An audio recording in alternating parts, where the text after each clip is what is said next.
الحمد لله كفى وسلام على عباده الذين اصطفى أما بعد فأعوذ بالله من الشيطان الرجيم تعاونوا على البر والتقوى ولا تعاونوا على الإثم والعدوان صدق الله العظيم সম্মানিত দেশবাসী দেশে এবং প্রবাসে যে প্রান্ত থেকে আমার লাইভ দেখতেছেন আমি সবাইকে তাহরিকে ইনসাফের পক্ষ থেকে ধন্যবাদ জানাচ্ছি আর অনুরোধ করতেছি আমার লাইভটা দেখিয়া আপনারা শেয়ার করিয়া ছড়াইয়া দিবেন, যাদের কাছে ছড়াইবেন তাদেরকে বলবেন একটা সাবস্ক্রাইব করার জন্য। এই আবদার রাখিয়া মনোযোগ সহকারে শুরু থেকে শেষ পর্যন্ত শুনবেন। 10 থেকে 12 মিনিটের সময় দিবেন আর শুনবেন। আমি 4টি কথা আপনাদের খেদমতে আরজ করতাম। 1 নম্বর কথা, সেনাবাহিনীর প্রধান উনি 25 তারিখ যে বক্তব্য দিয়েছেন সেই বক্তব্যের কারণে জনগণের কাছে সোশ্যাল মিডিয়ায় জনগণের মাঝে মিশ্র প্রতিক্রিয়া ও বিভিন্ন প্রশ্ন দেখা দিয়েছে। আপনি বলতেছেন, আপনি বক্তব্যে বলেছেন যে ফ্রি এবং ফেয়ার ইলেকশনের জন্য আপনারা তৈয়ার থাকেন। ইলেকশনের এখনো সময় হয় নাই। আপনার স্মরণ থাকা দরকার মাননীয় সেনা প্রধান জেনারেল ওয়াকারুজ্জামান। আপনি আগস্টের 5 তারিখ যে অবদান রাখছেন, অনেক রক্তপাত তাকিয়া 2000 শহীদ হয়েছেন, 20,000 আহত হয়েছেন। আর যদি আপনি এই দায়িত্ব না নিতেন 1 লক্ষ মানুষ শাহাদত বরণ করতেন। আপনি এই দায়িত্ব নেওয়ার কারণে, জনগণের পাশে দাঁড়ানোর কারণে আপনাকে ধন্যবাদ জানাচ্ছি, স্যালুট জানাচ্ছি। কিন্তু আপনি আপনার স্মরণ নাই শাপলা চত্বরে নিরীহ আলিমগণের উপরে গণহত্যা চালিয়েছিল এই শেখ খুনি হাসিনা, লুটেরা, দেশে দৌলিয়াকারী এই হাসিনা দলের গংরা শাপলা চত্বরে উলামায়ে কেরামকে নির্মমভাবে গণহত্যা চালিয়েছিল। এরপরে পিলখানার গণহত্যা, এরপরে কোরআনের পাখি আল্লামা সাঈদীর ফাঁসির রায় হওয়ার সময় যে জামাতে ইসলামীর প্রায় 200 মানুষকে গণহত্যা করা হয়েছিল এবং মোদি বিরোধী আন্দোলনেও গণহত্যা করা হয়েছিল উলামায়ে কেরামের উপরে। আর এরপরে নিষ্ঠুরভাবে জুলাই আগস্টের বিপ্লবে আপনি আপনার লোক দিয়া, যৌথ বাহিনীর লোক দিয়া, পুলিশ দিয়া, র্যাব দিয়া, আপনার বিজেপি দিয়া আপনি গণহত্যা চালিয়া আপনার 2000 মানুষকে শহীদ করছেন আর 20,000 মানুষকে পঙ্গুত্ব বরণ করছেন। এইটা কি আপনার স্মরণ নাই? আপনার মুখে তো এখন পর্যন্ত একটা দিন আপনার কথা আপনার মুখে উচ্চারণ হয় নাই যে এত মানুষ শহীদ হলো বা এত মানুষ আহত হলো। আমি একবার দেখা যাই মানবিক হিসাবে আপনি জান নাই, বা এদের কথা আপনার মুখে একদিনও উচ্চারণ হয় নাই। এইটা আমাদের অত্যন্ত আপনার উপরে দুঃখিত। আপনি বলছেন যে সেনাবাহিনীর উপরে রাগ করবেন না, সেনাবাহিনীর উপরে আপনার কোনো ধরনের আপনার কথা বলবেন না।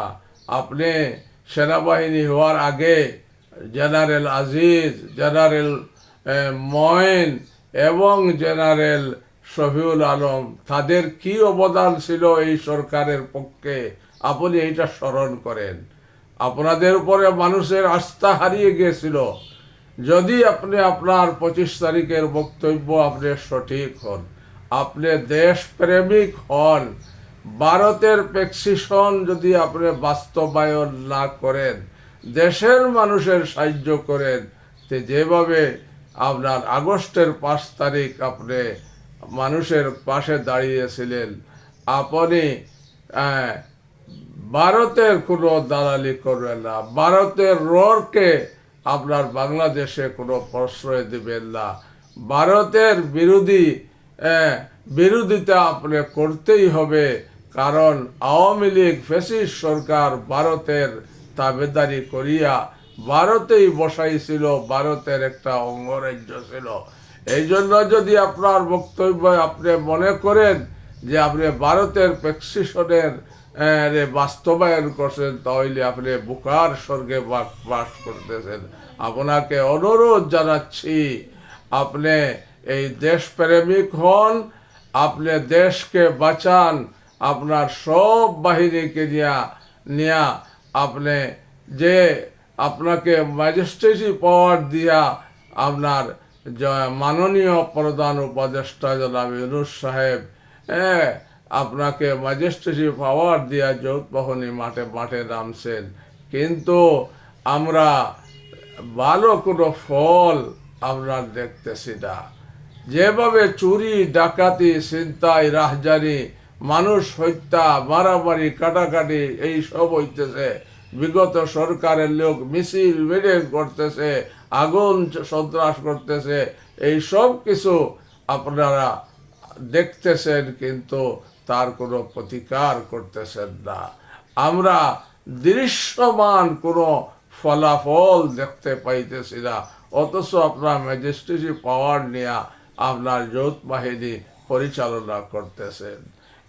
এই জন্য মানুষের অন্তরে আপনার মিশ্র প্রতিক্রিয়া দেখা দিয়েছে। মেহরবানি করি আপনি জনগণের সেবা করেন, জনগণের পাশে যদি যারা দাঁড়ান আর এই দেশকে রক্ষা করেন বিনদেশি মানুষের হাত থেকে, ভারতের হাত থেকে, দালালদের হাত থেকে, আওয়ামী লীগের হাত থেকে, তাহলে আপনি যদি এদের হাত থেকে দেশকে বাঁচান, আপনি যতদিন বাঁচবেন এই দেশের মানুষ আপনাকে অমর করিয়া রাখবে, আপনাকে স্মরণ করিয়া রাখবে। যেরকম জিয়াউর রহমানকে মানুষ স্মরণ করতেছে, এইভাবে আপনাকেও মানুষ স্মরণ করবে। এই আবদার আপনার খেদমতে আমি আরজ করিলাম। 2 নম্বরে প্রধান উপদেষ্টা মাননীয় ডক্টর ইউনূস সাহেব, আপনি আপনার উপদেষ্টা বৃন্দকে নিয়ে বারবার বসেন।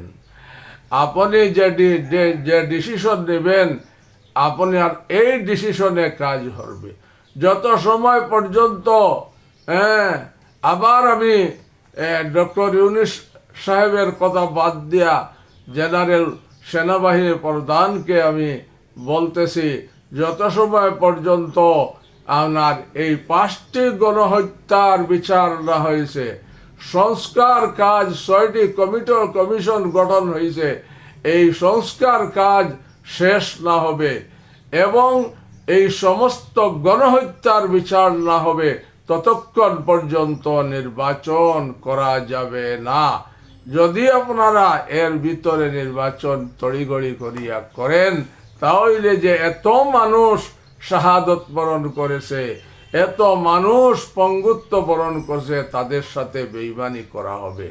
জনাব ওয়াকারুজ্জামান সাহেব, আপনি মাথার মধ্যে, ব্রেইনের মধ্যে এই কথাটা রাখবেন, শহীদদের সাথে বেঈমানি করবেন না।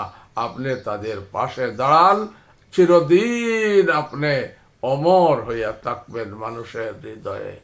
জনাব ইউনূস সাহেব, আপনাকে বলতেছি, আপনি যে সংস্কার 6টি কমিশন গঠন করতেছেন, আপনি 2 মাসের ভিতরে সংস্কার কাজ শেষ করিয়া আপনার ক্লিন করিয়া যে 72 সংবিধানকে আপনার সরিয়া দিয়া নতুন সংবিধান তৈরি করিয়া আপনার এই সংস্কার কমিশনকে কমিশনের কাজ রে 2 মাসের ভিতরে শেষ করেন, আর পরের 2 মাস আপনি বিচার কার্যকর যাদেরকে গ্রেফতার করছেন, যারা গ্রেফতার হয়েছে এদের বিচার কাজ শেষ করেন 2 মাসের ভিতরে, আর যারা বাইরে চলিয়া গেছে এদেরকে আনার ব্যবস্থা করেন। আপনি সেই ব্যবস্থা করিয়া রাখেন, এরারে আনার পরে এদেরকে আপনার আইনের আওতায় আনিয়া এদেরকে ফাঁসির কাস্টে ঝুলানো হবে। যারা গ্রেফতার হয়েছে এদেরকে কমাস কম আপনার এই 2 মাস পরে পরের 2 মাসে এদের বিচার কাজ শেষ করেন। হাসিনাকে ভারত থেকে ফিরাইয়া আনেন, কমাস কম মানুষের দেখো যে হাসিনাকে আইনের আওতায় আনা হয়েছে, আপনার ফাঁসির কাস্টে ঝুলানো হয়েছে। এটা মানুষের দেখলে শহীদদের আত্মা আপনার আত্মার শান্তি হবে। আপনার যারা পঙ্গুত্ব বরণ করছে তারা তাদের চক্ষু শীতল হবে। আপনি মেহরবানি করিয়া অনতি বিলম্বে আপনি আরো বেশি লোক নিয়োগ করেন। যদি সম্ভব হয় আপনি প্রত্যেক দলের সাথে মিলিয়া প্রত্যেক দলের 2 জন 5 জন করে একত্রিত করিয়া একটা জাতীয় সরকার গঠন করেন, আর জাতীয় সরকার গঠন করিয়া আপনার শাহাবুদ্দিন চুপ্পুকে সরান, আর ওয়াকারুজ্জামান যদি দেশপ্রেমিক হন তাহলে ওনাকে রাখেন, না হইলে ওনাকেও আপনার বিদায় করেন।